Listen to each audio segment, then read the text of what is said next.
Et d'ailleurs, le premier parloir que j'ai eu en prison, c'est avec mon père.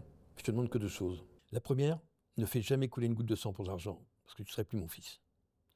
Et la seconde, si tu donnes ta parole à quelqu'un un jour, tu la respectes, parce que la parole vaut l'homme.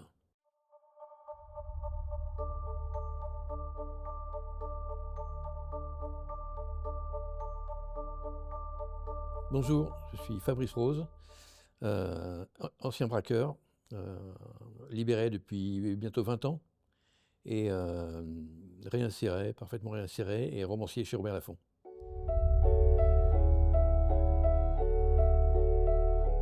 Une famille heureuse, pas de délinquance, pas de violence, pas de... Mon père était pilote de chasse dans la Royal Air Force pendant la Seconde Guerre mondiale. Non, une enfance heureuse, vraiment. Je me souviens pas avoir manqué de quoi que ce soit étant gamin, étant adolescent, et vraiment très loin du monde de la justice et des prisons. J'ai grandi à Amiens, rue Sagebien, où les gens sont bien sages. À cette époque, je rêvais d'être reporter de guerre, photographe, reporter de guerre. Est-ce que ça avait un lien avec mon père qui avait été pilote de chasse? Est-ce que c'était un lien avec la photo? J'adorais la photo, j'étais apprenti photographe. J'avais deux passions, la photo et la moto. Et tout s'est arrêté après un accident de moto.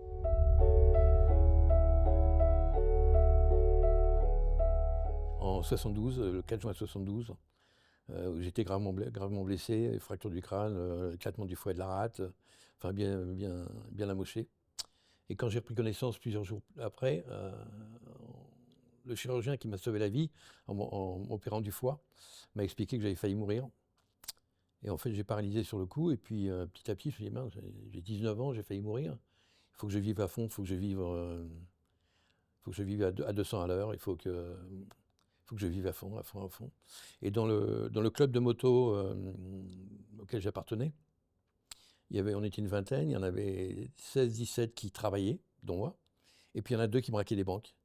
Alors, je fais braquer des banques avec eux. Ils ne m'ont pas entraîné. Je suis allé, j'assume totalement ce chemin. Je serais tombé sur deux mecs qui m'auraient dit on va faire de l'alpinisme. Ben, je serais allé faire de l'alpinisme. Je serais tombé sur deux mecs qui m'auraient dit on prend un bateau, on traverse l'Atlantique à la rame. Je serais parti. Il fallait absolument que je risque ma vie. Et voilà, je suis tombé sur deux braqueurs. Premier braquage en 72, si je me souviens bien, fin 72. Et première arrestation le 4 décembre 73.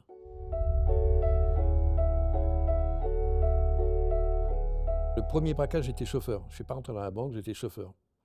Et je l'ai vécu comme un jeu. C'était marrant. Enfin, pour moi, c'était... et j'étais garé devant la banque et je devais klaxonner une fois toutes les minutes parce que mes complices devaient sortir au bout de 3 minutes. On avait repéré où était le commissariat de police, où était la gendarmerie, donc on avait calculé qu'il nous fallait pas plus de 3 minutes dans la banque. Et puis on est parti, on a fait la route, on est rentré sans problème. Ce qui m'a tout le temps fait fonctionner, c'est pas l'argent. Ça a tout le temps été de préparer une affaire, d'y réfléchir, de surveiller les allées et venues, les employés de banque, les convoyeurs de fonds. Sur le deuxième, beaucoup plus d'adrénaline et apprendre à être attentif à tout, sans faire de mal à qui que ce soit, parce qu'on n'a jamais commis de violence, hormis le fait d'être porteur d'une arme. En fait, je dis plus maintenant que je n'ai pas commis de violence, parce que j'ai vu le film Je verrai toujours vos visages, et là j'ai réalisé que quelque part, la violence psychologique, elle est là, elle est présente, et qu'on traumatise les gens. Donc si c'était à refaire, je ne le ferais pas. Mais croyant ne pas faire de mal physiquement à quelqu'un, on n'a jamais tiré un coup de feu, jamais... Non, pour moi, c'était un jeu, c'était vraiment un jeu, le gendarme et le voleur, quoi. Ne pas se faire prendre, puis réussir le coup.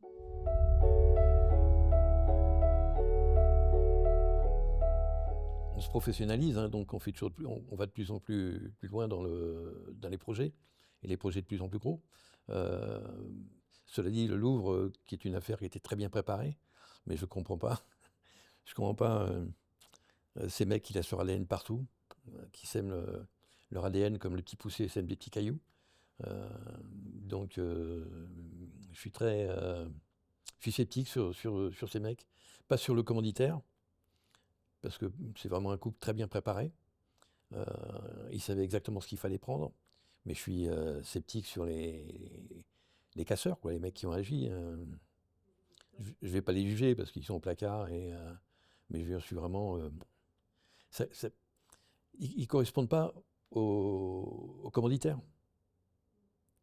On ne prépare pas un coup comme ça avec des bras cassés.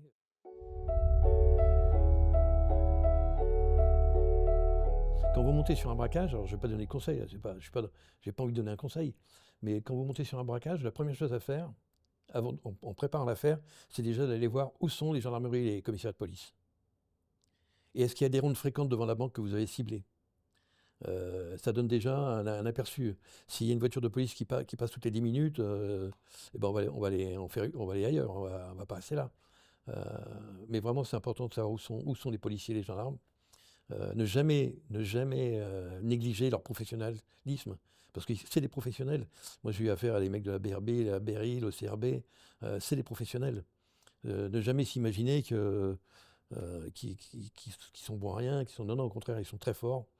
Et la force des policiers, en fait, par rapport à nous, braqueurs, c'est qu'une fois qu'on a fait un braquage, on s'est arraché, 3-4 heures après, l'adrénaline retombe, on est dans une planque, on l'oublie ce braquage. Ça, c'est une erreur, on l'oublie. Alors que les policiers commencent à travailler dessus. Et nous, on va se mettre sur autre chose, mais eux, ils ne lâchent pas, ils se mettent dessus, ils ne lâchent pas. Et la preuve, c'est que j'ai été arrêté quand même 4 fois.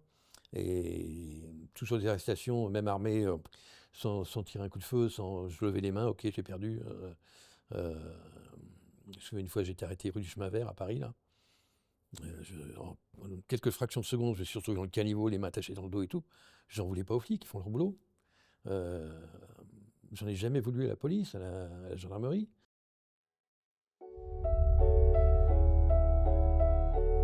Moi, je voulais pas de voiture. On achetait des voitures replaquées avec des papiers, avec les papiers, carte grise et tout. On achetait des voitures à des réseaux de voleurs de voitures. Et les planques, c'est pareil. Les planques, il fallait qu'on ait des réseaux pour avoir des planques. Donc, dans ce milieu-là, il y a toujours quelqu'un qui va nous balancer. Enfin, moi, ça m'est arrivé à chaque fois, je suis balancé. Mon dernier braquage, je reviens seul avec la voiture et les armes. Et je vais sur un box pour changer de voiture. Et une vingtaine de flics qui m'attendent. C'était près de Bordeaux, le CRPJ de Bordeaux. Ils sont une vingtaine, ils attendent que je rentre. Donc ils savaient que j'avais ma box là.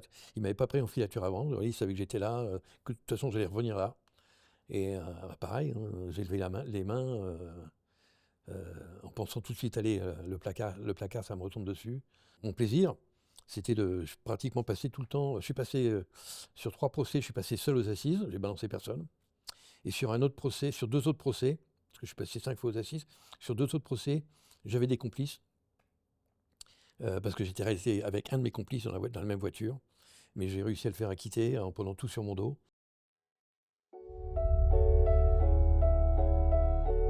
J'ai été recherché. Un de mes complices avait été arrêté avant nous et il nous avait balancé. Et j'étais arrêté, j'avais un appartement avenue Charles de Gaulle, là ici à Paris, à Neuilly. J'ai été arrêté par des policiers de Neuilly et des policiers du SRPJ de Lille, parce qu'on avait beaucoup braqué dans la région Lille, Amiens, enfin pas Amiens, on ne tapait pas Amiens parce qu'on habitait Amiens, mais toute cette région de la Picardie, de Hauts-de-France. J'assumais ce que j'avais fait, donc je me suis jamais plaint, je n'ai jamais dit c'est de la faute de ceci ou de cela. J'ai toujours assumé mon parcours, donc il n'y a pas eu vraiment de problème. Ben, j'ai découvert à prison les codes. Et en tant que braqueur, on est à l'époque, aujourd'hui je ne sais pas, mais à l'époque les braqueurs étaient les mecs les plus respectés dans les prisons. Donc il y a une hiérarchie. Et non, je suis pas sorti traumatisé de la prison. Le plus difficile à l'époque, j'étais à 19, 20 ans, 21 ans. Le manque de lecture, parce qu'à l'époque il n'y avait pas beaucoup de livres dans les prisons. C'est Badinter en 86 qui a signé une convention avec le ministère de la Culture pour amener des bibliothèques et des livres dans les prisons. Donc on était en 73, 74, 75. Ce qui a été un peu dur à vivre, c'est que on était dans les grandes révoltes dans les prisons de 74. Et bah là, c'était... on cassait tout, quoi. On avait rien, donc on cassait tout.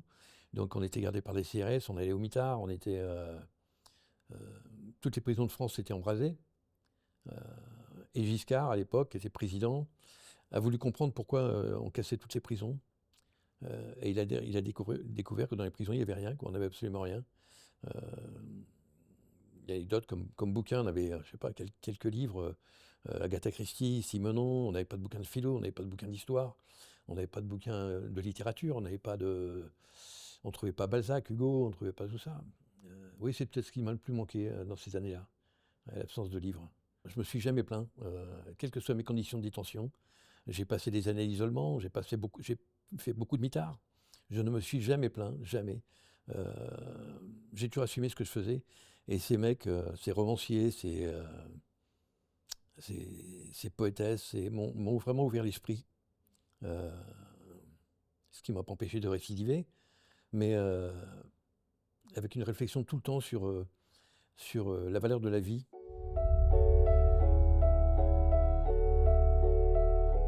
Mon père m'a appris ça, il m'a enseigné ça, il nous a enseigné ça, mes frères et sœurs, la valeur de la vie.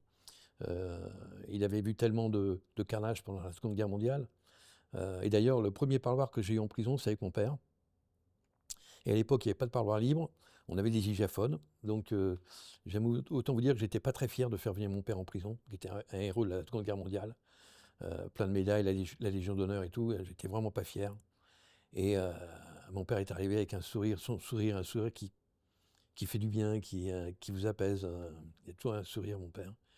Et il m'a demandé deux choses. Il m'a dit, je ne sais pas ce que tu feras de ta vie. Pour l'instant, tu es encore mineur, parce que la majorité est à 21 ans à l'époque. Donc je suis encore responsable de toi. Je ne sais pas ce que tu feras de ta vie, je pense que j'ai raté quelque chose dans ton éducation. Je te demande que deux choses. La première, ne fais jamais couler une goutte de sang pour l'argent, parce que tu ne serais plus mon fils. Et la seconde, si tu donnes ta parole à quelqu'un un jour, tu la respectes, parce que la parole vaut l'homme. Et ces deux enseignements m'ont tout le temps suivi, me suivent tout le temps d'ailleurs. La parole vaut l'homme, et ne jamais faire couler une goutte de sang pour quoi que ce soit.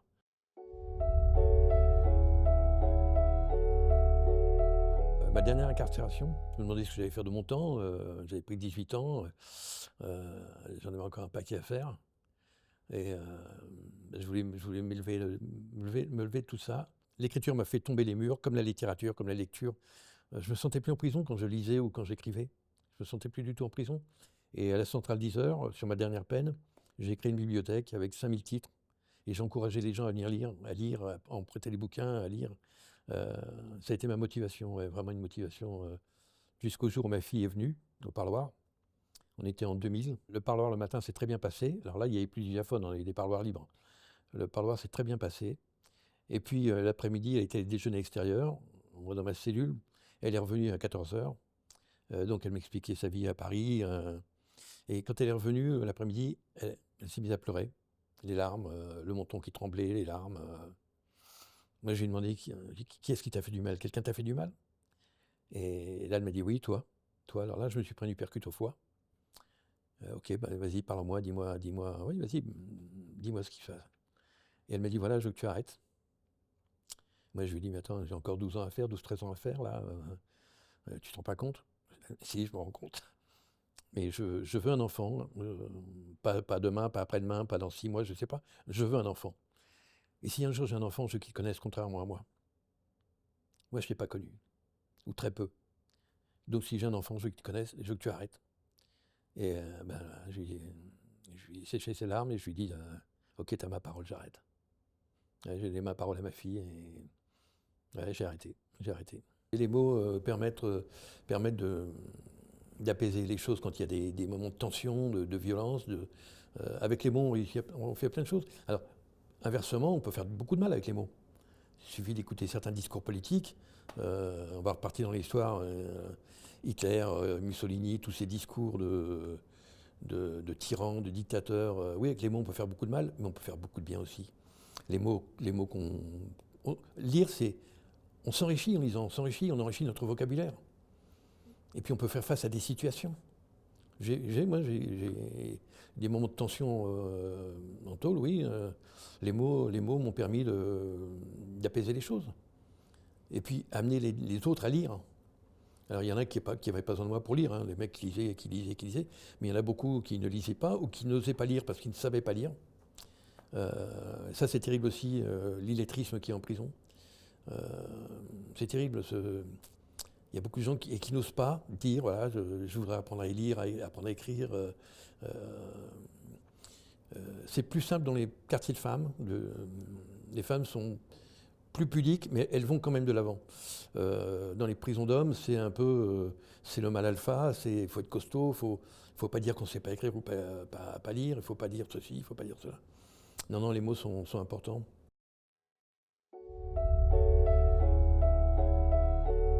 Ce qui a été le plus difficile entre ma période d'incarcération et puis retrouver la liberté, c'est de gérer le temps. Euh, En prison, le temps il est très long, on n'a même pas besoin de le gérer.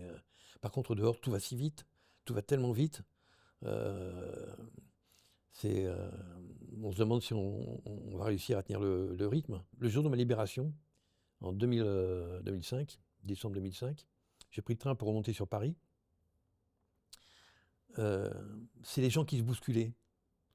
Moi, je m'étais fait l'idée, après 12 ans, je m'étais imaginé que la société, c'était des gens bienveillants les uns envers les autres.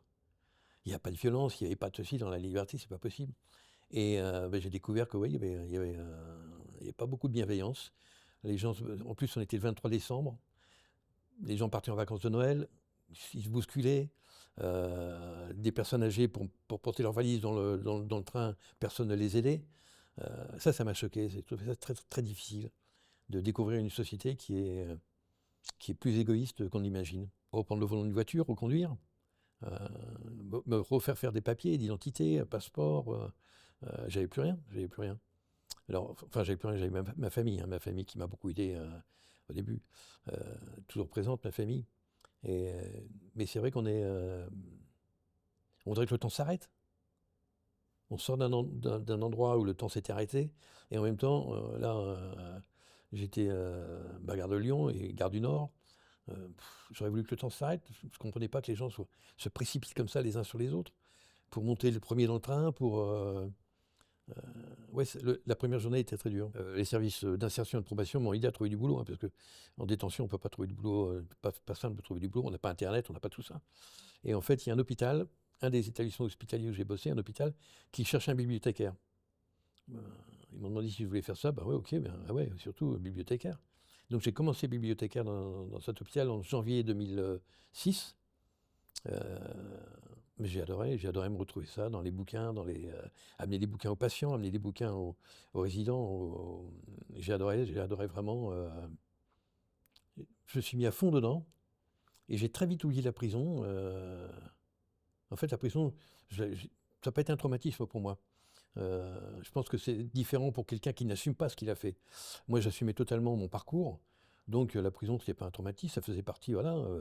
Euh, Tu gagnes, tu perds, tu paies. Il n'y a aucun souci. Ce qui ne m'empêchait pas de vouloir m'évader. Mais non, la plus belle évasion, c'est dans les livres, vraiment dans les livres. Et donc j'ai eu la chance de retrouver du boulot dans une bibliothèque. Et petit à petit, le directeur de l'époque, Gilles Planchon, qui était un homme très cultivé et puis passionné de culture, il m'a dit si on lançait le projet Culture et Santé, bah oui, tu pourrais t'en occuper. Oui, ouais, bien sûr, bien sûr. J'étais responsable de l'action culturelle, Culture et Santé, qui nous amène à amener de la culture dans les hôpitaux, des spectacles, de la lecture, des auteurs, enfin, plein de choses comme ça. J'ai fait ça pendant 18 ans et 4 mois. J'ai arrêté en avril 2024. J'aurais aimé continuer, mais on m'expliquait que j'avais atteint l'âge de la retraite obligatoire dans la fonction publique, donc on n'a pas pu me garder. Et ça, je le regrette parce que j'aurais aimé continuer. J'aimerais être encore là dans les hôpitaux à faire société et puis à amener du bien-être aux patients, aux résidents dans les EHPAD, aux handicapés moteurs. Euh, j'ai fait ça pendant 18 ans et 4 mois, ouais, ça m'a fait beaucoup de bien. Je pense que ça leur a fait du bien et ça m'a fait beaucoup de bien, vraiment beaucoup de bien. Beaucoup de bien. J'avais une équipe d'animateurs qui bossait avec moi et on était tout le temps dans apporter quelque chose. Faire oublier la maladie, faire oublier le handicap, faire oublier la vieillesse. C'est ça, culture et santé.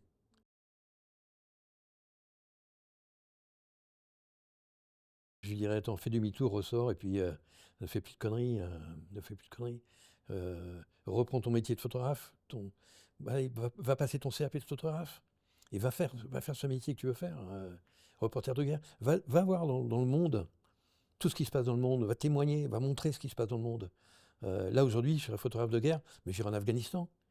J'irai en Afghanistan pour montrer ce qu'on fait aux femmes, aux Afghanes et au peuple afghan. J'irai en Iran. 73, ouais, c'est le regret de ma vie, ouais, de ne pas avoir fait ce métier et m'être engagé là-dedans.